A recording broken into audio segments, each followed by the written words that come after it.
என் பேர் குரியான் அன்பா அன்பி. Welcome to YK fact. நான் தான் வைஎஸ் பேசுறேன். படம் சொல்லும் கருத்து என்ன அப்படின்றதுல செகண்ட் எபிசோட் எஃப்1 படத்தை பத்தி பார்க்க போறோம். எஃப்1 படம் நீங்க எல்லாருமே பார்த்துருப்பீங்க. அதுல எத்தனை பேர் பார்த்து மோட்டிவேட் ஆனீங்கன்றதை கீழே கமெண்ட்ல சொல்லுங்க. நானும் நிறைய வாட்டி எஃப்1 படம் பார்த்திருக்கேன். 3-4 வாட்டி போன்ல மட்டும் பார்த்திருக்கேன். டிவில போட்டு எல்லாருமா சேர்ந்து நிறைய வாட்டி பார்த்திருக்கேன். ஒவ்வொரு வாட்டியும் பார்க்கும்போது அந்த படம் ஒரு புதுசா பாக்குற மாதிரி ஒரு ஃபீல் கொடுக்கும். அவ்வளவு சூப்பரா அந்த படம் எடுத்திருக்காங்க. அந்த படத்துல நிறைய கருத்து சொல்லியிருப்பாங்க. அது மட்டும் இல்லாம இன்னைக்கு வேலண்டைன்ஸ் டே. இன்னைக்கு ஏன் இந்த வீடியோ போஸ்ட் பண்றேன்னா, இது முக்கியமா நாளைக்கு போஸ்ட் ஆக வேண்டிய வீடியோ. ஏன் இன்னைக்கு போஸ்ட் பண்றேன்னா, இன்னைக்கு நம்ம வெறும் ஹியூமன்ஸ் மட்டும்தான் இருப்பாங்க வேலண்டைன்ஸ் டே கொண்டாடணும் அப்படின்றது முக்கியம் இல்லை. வெறும் லவர்ஸ் மாதிரி தான் கொண்டாடணுன்றது முக்கியம் இல்லை. ஏன் லவ், சிலம்பம், சினிமா இது ரெண்டு மேலேயும் இருக்கும். அதே மாதிரி ஒரு ஆள் அவனோட பேஷன் மேலே ரொம்ப பேஷனேட்டாக இருக்கான் அப்படின்னா அவங்களுக்கும் இந்த பதிவு. அந்த படத்தை அவர் டைலாக் சொல்லியிருப்பார், எனக்கு எஃப்1ல ஓட்டணுன்றது முக்கியம் இல்லை, கார் ஓட்டணும் அப்படின்னு அவர் சொல்லியிருப்பார். அவரோட லவ் கார் மேலே, கார் ஓட்டுறது மேலே. இந்த மாதிரி உங்களோட லவ் எது மேலே இருக்குன்னு கீழே கமெண்ட்ல சொல்லிட்டு போங்க. வாங்க வீடியோக்குள்ள போகலாம்.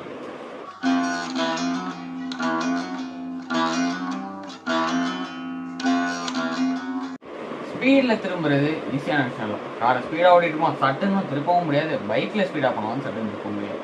அந்த மாதிரி நம்ம லைஃப்பில் கம்பேக் கொடுக்கறது அதை விட ரொம்ப கஷ்டமான ஒன்று. எஃப்1 ரேஸ்னா வெறும் காரில் நடக்கிற ரேஸ் கிடையாது, காருக்கு நடுவில் நடக்கிற ரேஸ் கிடையாது, நம்ம மனசுக்குள்ளே நடக்கிற ரேஸ் தான். இந்த எஃப்1 படம் ஒரு பெரிய லெசன் சொல்லுது. ஏன்னா நம்ம லைஃப்பில் செகண்ட் சான்ஸ் இருக்குது, ஆனால் அதை நம்ம யூஸ் பண்ணுறதுக்கு ஒரு கரேஜ் வேணும். அதாவது நம்மளுக்குள்ள ஒரு தைரியம் வேணும். அந்த தைரியம் இருந்தால் மட்டும்தான் நம்ம லைஃப்பில் கொடுக்குற செகண்ட் சான்ஸை நம்ம கரெக்டாக யூஸ் பண்ணி முன்னேற முடியும் அப்படின்னு எஃப்1 படம் சொல்லுது. இந்த படம் நம்ம எல்லாருமே பார்த்துருப்போம். அந்த படத்தோட ஷார்ட் ரீகேப் மட்டும் பார்த்துருவோம். ஒரு ஃபார்மர் சாம்பியன், அதாவது முன்னாள் சாம்பியன் ஒருத்தவர் வேர்ல்டில் டாப்பில் இருந்தார். ஆனால் அவருக்கு பாஸ்ட் அப்படின்றத மறந்துட்டு அவர் ஒரு புது நேமில் ஒரு பேரில் வாழ்ந்துட்டு இருப்பார். அவர் கேரியரே முடிஞ்சு போச்சு நினைக்கிற ஒரு நேரத்தில் திரும்ப கம்பேக் ட்ராக்குக்கு கொடுப்பாரு. அப்போது அவரோட டீம் ரொம்ப ஸ்ட்ரகிளில் இருக்கும். அந்த டீமை அவர் வின் பண்ணலாம் இல்லைனாலும் வின் பண்ணாமல் இருந்தாலும் அந்த டீமை அவர் சேவ் பண்ணியிருப்பார். ஃபஸ்ட்டு சேவ் பண்ண ஆரம்பிப்பார், கடைசியில் அவர் அந்த இதை எப்படி வின் பண்ணுவார் அப்படின்றதுதான் முழு கதை. இந்த படத்தில் சொல்கிற முதல் கருத்து என்னன்னா, நம்ம லைஃப்பில் ஃபுல் ஸ்டாப்ன்ற ஒன்று கிடையாது, கமா தான் இருக்குது. நம்மளாம் நம்ம லைஃபுக்கு வச்சுக்கிறது தான் ஃபுல் ஸ்டாப். ஸோ நீங்கள் ஒரு விஷயத்தில் கீழே இறங்கிட்டீங்க, கொஞ்சம் இதாக ஃபீல் பண்ணிட்டீங்கன்னா நீங்கள் எப்பவுமே அதை மட்டுமே ஃபீல் பண்ணிட்டு இருக்காமல் அதுலேருந்து வெளியே வரலான்னு அதில் எப்படி கம்பேக் பண்ணலான்னு நீங்கள் யோசிச்சிங்கன்னா உங்கள் லைஃப்பில் உங்களால் கம்பேக் பண்ண முடியும். நான் இதுக்கு நடுவில் ஒன்று கிரியேட் ஆகும், அதான் ஈகோ. நம்ம லைஃப்பில் ஈகோவோட கரேஜ் தான் முக்கியமான விஷயம். ஈகோ இருந்துச்சுன்னா நம்ம லைஃப் பாழாக போயிடும். தளபதி சொன்ன மாதிரி கதகளியெல்லாம் பரதநாட்டியம், ஆனால் ஆணவத்தில் மட்டும் ஆடவே கூடாது. அதை நம்ம லைஃப்பில் வந்துருச்சுன்னா ஸ்டார்டிங்கில் வரும்போதே கட் பண்ணி விட்டுருங்க. நம்ம லைஃப் ரொம்ப நல்லா இருக்கும். இதே மாதிரி நம்ம பாஸ்டில் சில மிஸ்டேக்ஸ்லாம் பண்ணியிருப்போம் தெரியுமா, அதுலேருந்து நம்ம அந்த மிஸ்டேக்ஸ் பண்ணாமல் இருக்கணும். அடுத்து நம்ம ஒருத்தவங்க நம்மளை தப்பாக ஜட்ஜ் பண்ணக்கூடாதுன்னா அந்த அந்த மிஸ்டேக்ஸ்லேருந்து நம்ம லேர்ன் பண்ணிக்கணும். நம்ம லேர்ன் பண்ணால் போதும் லைஃப்பில் திரும்ப ஸ்டார்ட் பண்ண முடியும். ஸ்டார்டிங் இந்த ரோலெக்ஸ் சொன்ன மாதிரி நாளைக்கு டே 1 அப்படின்னு நம்ம ஆரம்பித்து நம்ம நல்லா போக முடியும். இதை நம்ம லைஃப்பில் நிறைய வாட்டி நடக்கும். ஸ்டூடெண்ட்ஸுக்கு எக்ஸாம் ஃபெயில் ஆகிட்டாங்க அப்படின்னு நடக்கும். இல்லை சில பேருக்கு ஜாப் ரிஜெக்ட் பண்ணுவாங்க, ஜாப் இல்லாமல் இருக்கும். இல்லைன்னா போய் அங்கே ரிஜெக்ட் ஆகி வருவாங்க. நம்ம சொசைட்டி நம்மளை எப்படி ஜட்ஜ் பண்ணோம் அப்படின்றது எல்லாமே இருக்கும். இதுக்குள்ள நம்ம எப்படி வெளியே வர்றதுன்னு நம்ம யோசிச்சுட்டு இருப்போம். இது எல்லாமே ஒரு ரீஸ்டார்ட் பட்டன் தான். இந்த ரீஸ்டார்ட் பட்டனை நம்ம அமுக்கி ரீஸ்டார்ட் பட்டன் இருக்கு இப்படி கிளிக் பண்ணிட்டோம்னா நம்ம லைஃப் மாறும். சில பேர் பயத்தில் என்ன பண்ணுவாங்கன்னா அந்த பட்டனை கிளிக் பண்ணுறதையே மறந்துடுவாங்க, பயத்தையே வாழ்ந்துட்டு இருப்பாங்க. நம்மளுக்கு ஒரு பிரச்சனை நடக்குதுன்னா அதை ஃபேஸ் பண்ணி தான் பழகணுமே தவிர அதை ஸ்கிப் பண்ண முடியாது. யூடியூப்ல ஆட் வருது, நம்ம ஸ்கிப் பண்ணிக்கிறோம். ஆனால் லைஃப்ல அதே மாதிரி வர பிரச்சனை வந்துச்சுன்னா ஸ்கிப் பண்ண முடியாது. நம்ம அதை தாண்டி தான் போகணும். ஸ்கிப்பிங்கிற ஒன்று நம்ம லைஃப்ல அதுவும் ப்ராப்ளத்தில் கிடையவே கிடையாது. இந்த லைஃபோட ஒரு கோர், அதாவது இந்த லைஃப்க்கு ஒரு இதயம் அப்படின்னா என்னன்னா, இது எக்ஸ்பீரியன்ஸ் விசஸ் யூத். ஒரு சீனியர் டிரைவர் காமாக கால்குலேட் பண்ணி சைலண்டாக எல்லா வேலையும் மூவ் பண்ணிட்டு இருப்பார். ஆனால் இந்த யூத்தான டிரைவர் என்ன பண்ணுவார்னா ரொம்ப அக்ரெசிவாக ஃபயராக ஒரு ஸ்பீடோட இருப்பார். இவரோட வேர்ல்டுன்றது வேற, இவரோட வேர்ல்டுன்றது வேற. இவங்க 2 பேர்த்துக்கும் நடுவுல ஒரு கிளாஷ் நடக்கும். கிளாஷ்லயே என்ன ஆகும்னா, அவங்க 2 பேர்த்துக்கும் மிஸ் அண்டர்ஸ்டாண்டிங் ஆகி ஈகோல போய் முடிஞ்சிடும். போக போக அவங்களே புரிஞ்சுக்குவாங்க, நம்ம ஒன்னா இருந்தாதான் நம்ம டீம் வின் பண்ண முடியும் அப்படின்னு அவங்க புரிஞ்சுக்கிட்டு அவங்க 2 பேரும் ஒன்னா சேர்ந்து வேலை பார்க்க ஆரம்பிப்பாங்க. அதே மாதிரி இவங்க 2 பேருக்கு நடுவுல இன்னொரு விஷயம் என்னன்னா, இவரு ரொம்ப சீனியரானவரு. இவருக்கு எப்படி போனா வின் பண்ண முடியும், நிறைய எக்ஸ்பீரியன்ஸ் இருக்கனால எப்படிலாம் டேர்னிங்ல எப்படி டேர்ன் பண்ணோம் எல்லாமே அவருக்கு தெரிஞ்சிருக்கும். இவர் தப்பு நடக்காம கார் மோதாம எல்லாத்தையும் சொல்லிட்டு இவர் சொல்லுவாரு. அதுக்கு இந்த ஜூனியர் என்ன பண்ணுவாருன்னா, கரெக்டா அந்த இதெல்லாம் ப்ராக்டிஸ் பண்ணி ஸ்பீடா எல்லா வேலையும் பார்ப்பாரு. இவர் பொறுமையா போனாலும் கரெக்டா மிஸ்டேக் பண்ணாம போறாரு. இதை கேட்டுக்கிட்டு இவர் என்ன பண்ணுவாரு, ஸ்பீடா மிஸ்டேக் பண்ணாம போவாரு. இவங்க 2 பேருக்கு நல்ல கெமிஸ்ட்ரி ஒர்க் ஆக ஆரம்பிச்சதுக்கு அப்புறம் இவங்க 2 பேருமே சேர்ந்து வின் பண்ணுவாங்க. எக்ஸ்பீரியன்ஸ் பேட்ஸ்மேன் இருக்கும், யூத்தா இருக்கவனுக்கு ஸ்பீடு இருக்கும். இவங்க 2 பேருக்கும் நடுவுல இவர் இல்ல அப்படின்னா இவர் கிடையாது, இவர் இல்ல அப்படின்னா இவர் கிடையாது. இவங்க 2 பேரும் ஒன்னா இருக்கணும். இவங்க 2 பேத்துக்கும் நடுவுல ஒரு பெரிய ஏஜ் கேப்பே இருக்கும். இவர் ரொம்ப சீனியர், ரொம்ப வயசானவர், இவர் ரொம்ப சின்ன பையன், ஒரு யூத். அப்பதான் உள்ள இண்டஸ்ட்ரிக்குள்ள இதுவே கொடுக்குறாரு, இது என்னது அடித்தளமே போடுறாரு. இவருங்க 2 பேத்துக்கும் ஏஜ் கேப்ப என்ன பண்ணுவாங்கன்னா பிரச்சனையா ஆரம்பிக்கும். இவங்க 2 பேத்துக்கும் நல்ல ஏஜ் கேப் பிரச்சனையா மாறும். போகப்ப என்ன பண்ணுவாங்கன்னா, இவங்க 2 பேத்துக்கு நல்ல ஒரு கனெக்ஷன் வந்துடும், ஒரு பிரிட்ஜ் வந்துடும். இந்த பிரிட்ஜ் இவங்க 2 பேத்துக்கு நல்ல ஒரு பெரிய பவர் உண்டாக்கும். அந்த பவர் உண்டானதுக்கு அப்புறம் அவங்களோட செயல்ன்றது ரொம்ப வேற லெவல்ல இருக்கும். அதே மாதிரி நம்ம லைஃப்ல கூட நம்மள ஒரு படம், நம்ம லைஃப்ல நம்ம ஹீரோவா இருக்கோம்னா அதுக்கு ஒரு பெரிய க்ரூவே இருக்கு. அதாவது நம்ம ஃப்ரெண்ட்ஸ், நம்ம ஃபேமிலி மெம்பர்ஸ், நம்மளோட மென்டர்ஸ் எல்லாரும் ஒரு இன்விசிபிளான ஹீரோ.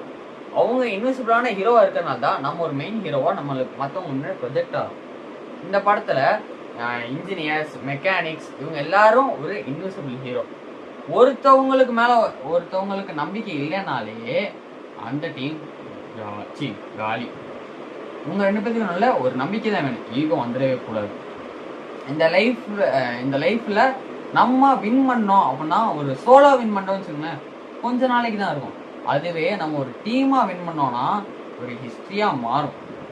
நம்ம எப்படி சொல்லலாம்,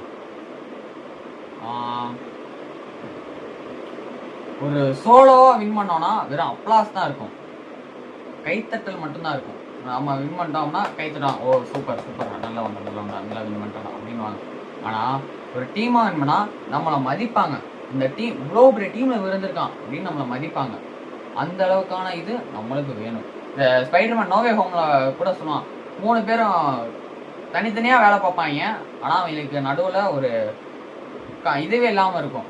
ஆனா 3 பேர் சேர்ந்து ஒன்னா டீமா வேலை பார்க்கும்போது மொத்த வில்லன்ஸையும் அடிச்சு துரத்துவாங்க. அந்த மாதிரி நம்ம தனித்தனியா வேலை பார்த்தா கொஞ்ச நேரத்துக்கு தான் நம்மளால சஸ்டெயின் பண்ண முடியும். ஆனா டீமா சேர்ந்துட்டோம்னா நம்ம லைஃப்ல பெரிய இடத்துக்கு போகலாம். அந்த படத்தை சொல்ற இன்னொரு இது என்னன்னா, F1 வேர்ல்டுன்றது ஒரு ப்ரெஷர் குக்கர் மாதிரி. மீடியா ஜட்ஜ்மெண்ட் இருக்கும், ஸ்பான்சர்ஸோட எக்ஸ்பெக்டேஷன் இருக்கும், க்ரௌடோட எக்ஸ்பெக்டேஷன் இருக்கும். இதெல்லாமே பூர்த்தி செய்ய வேண்டியது யாரு, அந்த டிரைவரோட வேலை. இதுக்கு நடுவில் டைம் ஓடிட்டு இருக்கும். இவ்வளோ ப்ரெஷரில் அந்த டிரைவர் அந்த ஸ்டேரிங்கை பிடிச்சிக்கிட்டு அந்த ஆக்சிலேட்டரை மிதிச்சுட்டு, ஆக்சிலேட்டர் இருக்கும் இதெல்லாத்தையும் கரெக்டாக வச்சுட்டு அவர் அந்த வீலையும் கால்குலேட் பண்ணி ஓட்டிக்கிட்டு இருப்பாரு. ஒரு வாட்டி லைட்டாக பயந்துட்டாருனாலும் மொத்த கேமும் முடிஞ்சு. அவர் பயப்படாமல் அந்த இதை ஓட்டணும். நம்ம லைஃப்பில் ப்ரெஷர்ன்றது எப்படி இருக்குன்னா, நம்மளை டெஸ்ட்ராய் பண்ண விடாமல் அழிக்கக்கூடாது, நம்மளை ஒரு ஷேப் உருவாக்கணும். இந்த டைமண்ட் ரொம்ப ஹை ப்ரெஷர் உருவாகுது, அதனால தான் அதுக்கு விலை மதிப்புன்றது கூட இருக்குது. அதே மாதிரி எக்ஸாம்ஸ், எக்ஸ்பெக்டேஷன், இது கம்பேரிசன் எல்லாமே நம்ம லைஃப்பில் இருக்கும். இவ்வளோ இதுலேயும் நம்ம காமாக இருந்தால் மட்டும்தான் நம்ம லைஃப்பில் நம்மளால் வின் பண்ண முடியும். இது எல்லாமே இதுலேருந்து தப்பிக்கணும் அப்படின்னு நினைக்கவே கூடாது. இதில் எப்படி மாஸ்டர் பண்ணணும்னு நினைக்கணும். இது ஒரு ட்ரைனிங் ரவுண்டாக வச்சு நம்ம இதில் மாஸ்டர் பண்ண ட்ரை பண்ணால் மட்டும்தான் நம்மளால் மெயின் கிரவுண்டில் போய் வின் பண்ண முடியும். இதில் நம்ம நினைப்போம் டிரைவர்ஸ் அவங்க பயப்பட மாட்டாங்க, அவங்க நிறைய ப்ராக்டிஸ் பண்ணாங்க, அவங்களுக்கு எப்படி பயம் இருக்கும் அப்படின்னு யோசிப்போம்.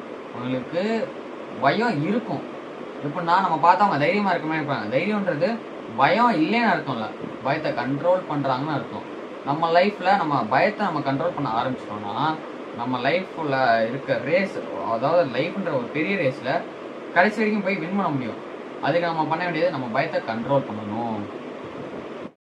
இதுல இன்னொரு விஷயமும் இருக்கு. என்னன்னா ரிஸ்க்ன்றது எப்படி இருக்கும்னா ஒரு கால்குலேட்டட் ரிஸ்கா இருக்கணும். கால்குலேட்டட் ரிஸ்க்னா எப்படி சொல்லலாம்னா ஒரு விஷயத்த தெரிஞ்சு உள்ள இறங்கணும். ஒரு விஷயத்த பத்தி ஃபுல்லா தெரிஞ்சுட்டு உள்ள இறங்கணும்.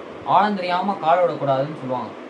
ஒரு குளத்துல குளிக்க போறோம்னா அது எவ்வளவு ஆழம் தெரிஞ்சுட்டு குளிக்க போனா மட்டும்தான் நம்மளால அங்க ஸ்விம்மிங் பண்ண முடியும். ஏதாச்சும் சொல்லியிருப்பான். நான் சில பேர் நம்ம ஊருக்கு புதுசா இருக்கோம், அந்த குளத்துல குளிக்கலாம் அப்படின்னு கூப்பிட்டுப்பான். அந்த குளத்துல அவங்க குளிச்சவங்க நார்மலா இருப்பாங்க.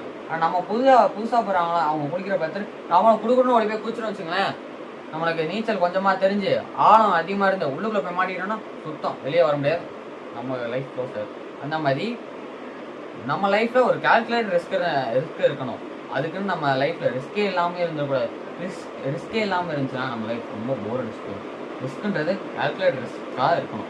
அதே மாதிரி அந்த படத்துல ரிஸ்க் எடுப்பாங்க. எப்படி எல்லாத்தையும் பிளான் பண்ணி ஒரு ரிஸ்க் எடுப்பாங்க. அதனாலதான் அவங்க லாஸ்ட்டா வின் பண்ணுவாங்க. இந்த படத்தை சொல்ற கடைசியான விஷயம் என்னன்னா நம்பிக்கைன்றது நம்மளுக்குள்ள வேணும். அந்த படம் ஸ்டார்டிங்ல இருந்தே பார்த்தோம்னா நம்பிக்கை இல்லாம போகும். ஒரு ஈகோ கிராஷ்லேயே போகும். நான் ஸ்டார்டிங்ல இருந்து நிறைய கருத்துல சொல்லியிருப்பேன். ஈகோ இருக்கக்கூடாது. ஏன்னா இவங்களுக்கு நல்ல ஒரு ஈகோ நடக்கும். ஒரு ஈகோனாலதான் ஒரு பேர் மறந்து போச்சு. அந்த யூத்தான டிரைவர் ஓட்டிட்டு போயிட்டு இருப்பாரு. இவர் இந்த ட்ரெயினிங் திரும்பணும்னு சொல்லுவார். மழை பெய்யுது ஸ்கிப் ஆயிரு திரும்பணும்னு சொல்லுவாரு. இவர் சொல்ற கேட்காம அவன்லாம் யாரு, நான் இத்தனை வாட்டி ஓட்டியிருக்கேன் அப்படின்னு அவர் திரும்பாரு. அதுலதான் ஆக்சிடென்ட் ஆகி அங்கே விழுந்து அது வெடிச்சு தீப்பத்தி இருந்து அவரால் கொஞ்ச நாளைக்கு ட்ராக்ல வர முடியாம இருக்கும். இதுக்கான காரணம் முக்கியமான ரீசன் ஈகோ. இந்த டிரைவரை நம்பி முழு டீம் வேலை பார்த்தா மட்டும்தான் அந்த டிரைவர் கரெக்டா ஃபினிஷ் லைனுக்கு போய் ஃபினிஷ் பண்ண முடியும். இந்த டிரைவரும் அவங்க சொல்றதுல அந்த டீம் சொல்ற எல்லாத்தையும் கரெக்டா ஃபாலோ பண்ணி வந்தாதான் அவராலையும் ஃபினிஷ் லைன் போக முடியும். அதுக்கு இந்த டிரைவர் இந்த டீமை நம்பணும், இந்த டீம் இந்த டிரைவர் நம்பணும். இவங்களுக்குள்ள ஒரு சர்க்குலேஷன் கரெக்டா இருந்தா மட்டும்தான் அவங்களால வின் பண்ண முடியும். இல்லாட்டினா கேம்ல ஒண்ணுமே பண்ண முடியாது. மேட்ச் அவ்வளவுதான், ஸ்டார்டிங்ல முடிஞ்சிடும். ஒரு நம்பிக்கை இல்லாம இருக்கும் போதே அந்த நம்மளே சொல்லலாம் இந்த மேட்ச் முடிஞ்சு அப்படின்றது. இந்த F1 படம் வெறும் ஸ்பீடை பத்தி மட்டும் சொல்லல, அது நம்ம ஐடென்டிட்டியை பத்தி சொல்லியிருக்கு, கம்பேக் பத்தி சொல்லியிருக்கு, ஈகோன்றது எவ்வளவு பெரிய டேஞ்சர்னு சொல்லியிருக்கு, நம்பிக்கைன்றது எவ்வளவு பிளஸ்ன்னு சொல்லியிருக்கு. இதெல்லாமே F1 படம் சொல்லியிருக்கு. அது மட்டும் இல்லாம ஃபினிஷ் லைன்ல நம்ம ஃபினிஷ் லைன் தொடரோன்றது முக்கியம் இல்லை. ஃபினிஷ் லைன் வரைக்கும் நம்ம ஸ்டார்டிங்ல இருந்து எண்டிங் வரைக்கும் ஃபுல்லா போறோம்ன்றதான் முக்கியம். நம்ம லைஃப்ல நிறைய பிரச்சனை இருக்கும். எல்லா பிரச்சனையும் நம்ம பார்த்துட்டு அங்கே நின்றக்கூடாது. இந்த ஸ்டேரிங்ன்ற கை வச்சுட்டோம்னா லைஃப் அந்த ரேஸ் முடிகிற வரைக்கும், ஃபினிஷ் லைன்ல முடிக்கிற வரைக்கும் இந்த ஸ்டேரிங்ல இருந்து கை எடுக்கக்கூடாது. எடுத்துட்டு பின்னாடி வந்துட்டோம்னா கார் கண்ட்ரோல் இழந்து போய் எங்க போய் இது முட்டும் நம்மளுக்கும் தெரியாது. அந்த இதனாலதான் சொல்றோம், நம்ம லைஃப்ல ஒரு விஷயத்த ஆரம்பிச்சிட்டோம்னா அதை ஃபுல்லா முடிச்சிடணும். ஒரு வேலையை ஆரம்பிச்சா அந்த வேலையை முடியும். அதனால நம்ம அம்மா அப்பா நம்ம திட்டுவாங்க, ஒரு வேலையை ஆரம்பிச்சுட்டு அதை முடிச்சுட்டு அடுத்தாலும் இப்போ அது நல்ல எல்லா வேலையும் போகாது, நாய் வாய் வச்சுமே அங்கங்க வைக்காதுன்னு சொல்லுவாங்க. ஒரு வேலையை ஆரம்பிச்சோன்னா அதை ஃபுல்லாக முடிக்கணும். உங்கள் லைஃப்பில் கம்பேக்குன்றது ஆரம்பிச்சிருச்சா இல்லை இன்னும் வார்ம் அப் கிரவுண்டில் தான் இருக்கீங்களா? அதை நீங்களும் கமெண்ட் பண்ணுங்க. நான் இன்னமும் வார்ம் அப் கிரவுண்டில் தான் இருக்கேன், இன்னும் மெயின் கிரவுண்ட் போகல. நான் கொஞ்சம் கொஞ்சமாக தான் வந்துகிட்டு இருக்கேன். நீங்கள் எப்படி அப்படின்றத கமெண்ட்டில் சொல்லுங்கள். நாளைக்கு அடுத்த வாரத்தில் இன்னொரு வீடியோவில் சந்திப்போம். அது வரைக்கும் டாட்டா பாய், நன்றி.